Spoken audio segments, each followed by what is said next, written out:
Baik, kali ini saya akan memberikan suatu contoh dari implementasi dari sistem informasi yang mengimplementasikan decision support system atau sering disebut dengan sistem pendukung keputusan. Sistem pendukung keputusan adalah suatu bagian dari SI yang berbasis komputer yang digunakan untuk mendukung pengambilan keputusan dalam suatu organisasi atau perusahaan. Di sini saya akan mengambil suatu contoh dari paper yang autornya adalah saya sendiri dan autor kedua adalah Ferry Sofyan Effendi. Pada paper ini, judulnya adalah implementasi metode weighted product untuk penentuan mustahik zakat. Jadi dalam suatu decision support system itu pasti menggunakan suatu metode atau algoritma yang digunakan untuk perhitungan. Kemudian di sini penentuan mustahik zakat adalah untuk menentukan orang-orang yang berhak untuk menerima zakat. Jadi dalam aplikasi pemberian zakat, tidak semua orang dapat menerima zakat. Sehingga pada paper ini dibuatlah suatu sistem pendukung keputusan untuk menentukan siapa saja orang-orang yang berhak untuk menerima zakat berdasarkan kriteria-kriteria tertentu. Yang perlu digarisbawahi bahwa dalam suatu SPK atau sistem pendukung keputusan pasti digunakan kriteria untuk menentukan pendukung keputusan. Nah, nanti kita akan membahas kriteria apa saja yang digunakan dalam studi kasus ini. Kemudian kita membahas dulu apa arti zakat. Jadi di dalam agama Islam ini ada istilah zakat.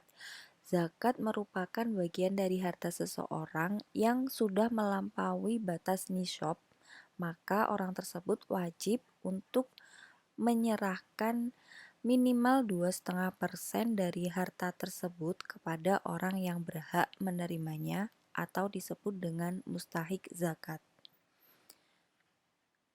Selanjutnya, mustahik zakat yaitu orang-orang yang berhak menerima zakat. Menurut kitab Fathul Qorib, antara lain dari orang-orang yang berhak menerima zakat adalah orang-orang yang termasuk golongan fakir dan miskin. Nah, di sini yang dikatakan fakir adalah orang yang sama sekali tidak mempunyai harta maupun pekerjaan. Yang kedua, orang yang mempunyai harta namun tidak mempunyai pekerjaan dan harta yang dimiliki tidak cukup untuk memenuhi kebutuhan selama umumnya usia. Yang ketiga, orang yang bekerja dengan jenis pekerjaan yang layak dan berpenghasilan tetapi hasil dari pekerjaan tersebut tidak dapat memenuhi kebutuhan hidupnya. Kemudian yang keempat, orang yang mempunyai harta simpanan atau harta hasil pekerja namun harta tersebut dianggap haram menurut agama, sehingga orang-orang tersebut termasuk dari golongan fakir yang berhak mendapat zakat. Sedangkan orang miskin adalah orang yang mempunyai harta atau pekerjaan di mana masing-masing harta dan pekerjaannya dapat menjadi sumber penghasilan hidup tetapi tidak mencukupinya, seperti orang tersebut membutuhkan untuk kebutuhan sehari-hari misalnya Rp10.000, tetapi penghasilannya hanya Rp7.000. Nah, ini pengertian dari orang-orang yang berhak menerima zakat menurut kitab yang dinamakan dengan Fathul Qorib. Selanjutnya di sini ada metode weighted product, merupakan suatu metode pengambilan keputusan banyak kriteria yang digunakan untuk menyelesaikan kasus yang mempunyai data dengan banyak atribut. Langkah-langkah dari metode weighted product itu ada 6. Nanti bisa kalian baca di jurnal yang saya sertakan. Nah, saya akan membahas dari pembahasan untuk perhitungan pada langkah-langkah di metode weighted product ini agar lebih memahami. Jadi untuk memahami suatu metode SPK misalnya, itu kita lebih mudah untuk memahami perhitungannya terlebih dahulu. Contoh-contohnya bisa dilihat di jurnal-jurnal di internet banyak sekali. Selanjutnya ini adalah mulai masuk ke perhitungan berdasarkan langkah-langkah pada metode WP. Yang pertama adalah menentukan kriteria dan bobot kriteria. Langkah awal yang dilakukan adalah menentukan kriteria dan nilai bobot kriteria yang dijadikan acuan dalam pengambilan keputusan.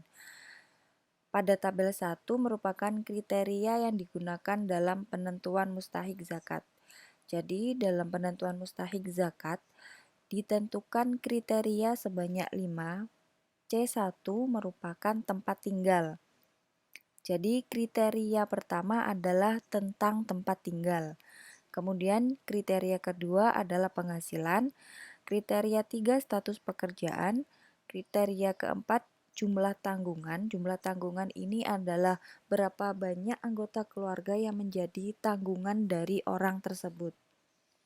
Kemudian yang kelima adalah kebutuhan hidup setiap bulan. Kemudian di sini ada kategori benefit dan cost. Untuk tempat tinggal, status pekerjaan, jumlah tanggungan, kebutuhan hidup setiap bulan, ini merupakan benefit, sedangkan penghasilan adalah cost. Di sini ada bobot kriteria. Bobot kriteria ini adalah menentukan seberapa penting kriteria yang telah ditentukan. Bobot kriteria ini bisa menggunakan skala 1 sampai 5. Misalnya di sini tempat tinggal, bobot kriterianya 5. Kemudian dari mana kita bisa menentukan bobot kriteria suatu kriteria? Ini tergantung dengan penelitinya. Jadi tidak ada peraturan khusus untuk menentukan bobot kriteria. Tapi umumnya bobot kriteria ini ditentukan antara 1 sampai 5.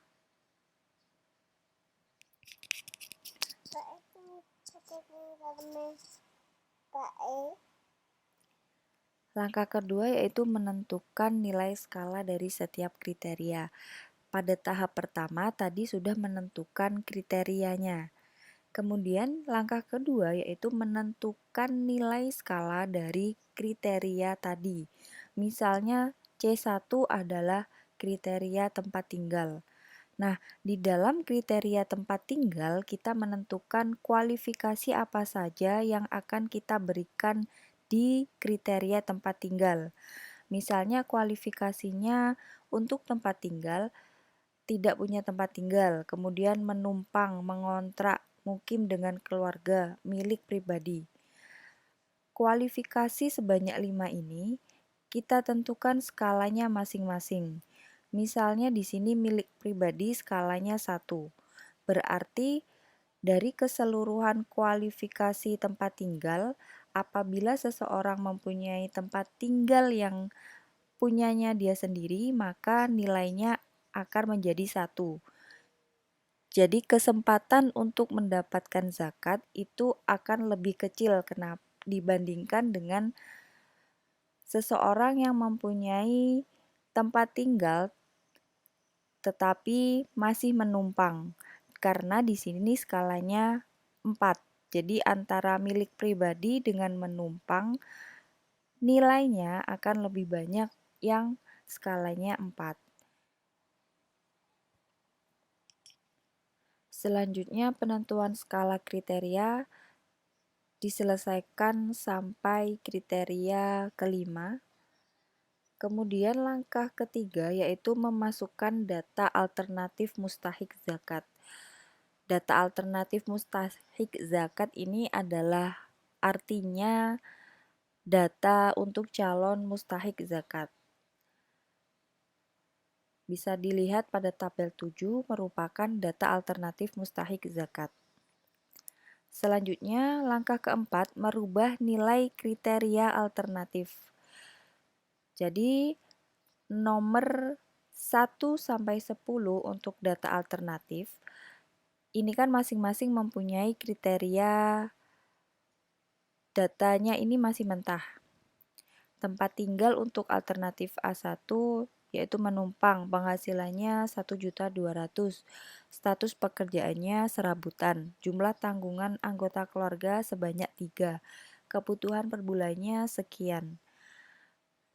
Semua data alternatif ini diubah sesuai dengan kriteria dan bobot kriteria ini tadi, skala kriteria maksudnya. Misalnya di sini alternatif A1, tempat tinggalnya menumpang. Berarti skalanya 4. A1 tempat tinggalnya 4. Nah, ini C1 4. Kemudian C2 untuk penghasilannya 1.200.000, berarti dia masuk ke skala kedua, diubah menjadi 2. C3 pekerja serabutan, skalanya 4. Kemudian C4 jumlah tanggungannya ada 3, skalanya menjadi 3. C5 kebutuhan per bulannya 2 juta sampai 2,5. Skalanya 4. Kemudian di sini diubah menjadi 4. Nah, ini berlaku untuk semua alternatif. Jadi pada tahap keempat yaitu merubah nilai kriteria alternatif sesuai dengan skala kriteria yang telah ditentukan.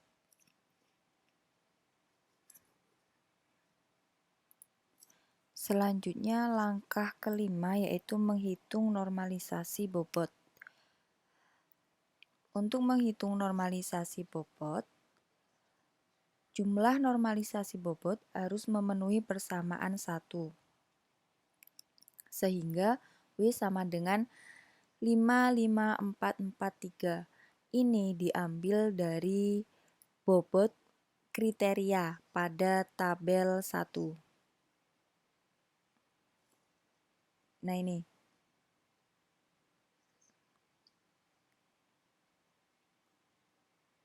Selanjutnya W1 sama dengan 5 per jumlah keseluruhan bobot kriteria. Hasilnya sekian.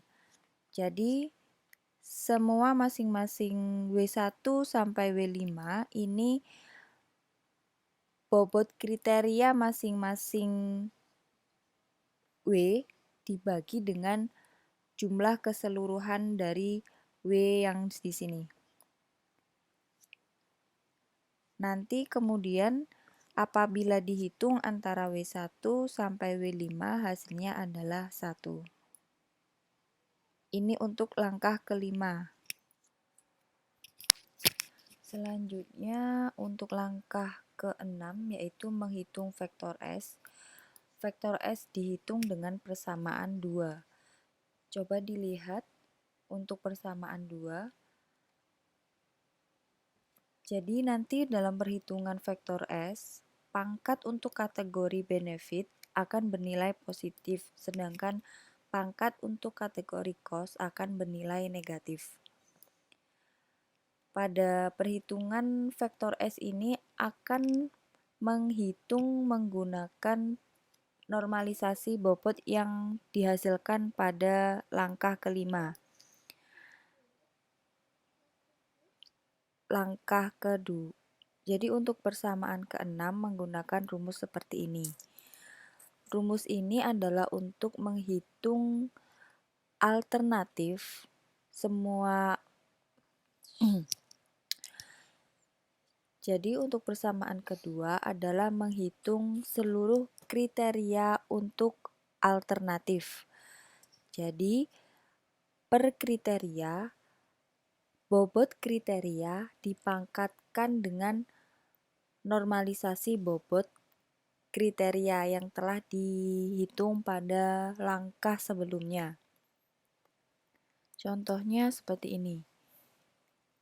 Untuk S1 merupakan vektor S untuk alternatif 1, M1,1 berarti ini adalah matriks dari alternatif 1 untuk kriteria 1 dipangkatkan dengan W1. W1 adalah normalisasi bobot untuk kriteria 1. M21 merupakan matriks dari kriteria 2 untuk alternatif 1, kemudian dipangkatkan dengan normalisasi bobot untuk kriteria 2.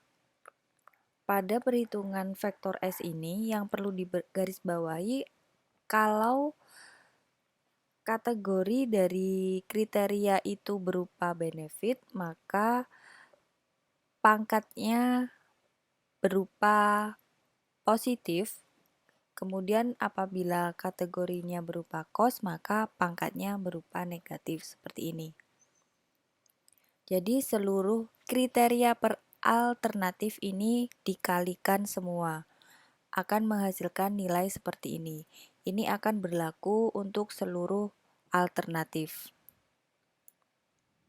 Selanjutnya adalah menghitung vektor V dengan menggunakan persamaan 3. V1 sama dengan S1 per jumlah keseluruhan dari S. Jadi di sini untuk V1 yaitu untuk alternatif 1, caranya adalah dengan S1 yang telah dihitung pada langkah F dibagi dengan jumlah keseluruhan dari vektor S. Jadi pada langkah F di sini semua hasil dari perhitungan S1 sampai S10 dijumlah akan menghasilkan nilai 18,64. Ini hasilnya adalah digunakan untuk pembagi dari S1. Jadi dari S1 tadi hasilnya 2,3 dibagi dengan seluruh jumlah dari vektor S. Akan menghasilkan seperti ini. Dengan nilai. Jadi dari hasil perhitungan vektor V yang menghasilkan angka-angka desimal ini, di ranking mana nilai yang tertinggi dan mana nilai yang terendah. Alternatif yang menghasilkan nilai tertinggi merupakan alternatif yang menjadi kandidat untuk menerima zakat pada studi kasus ini.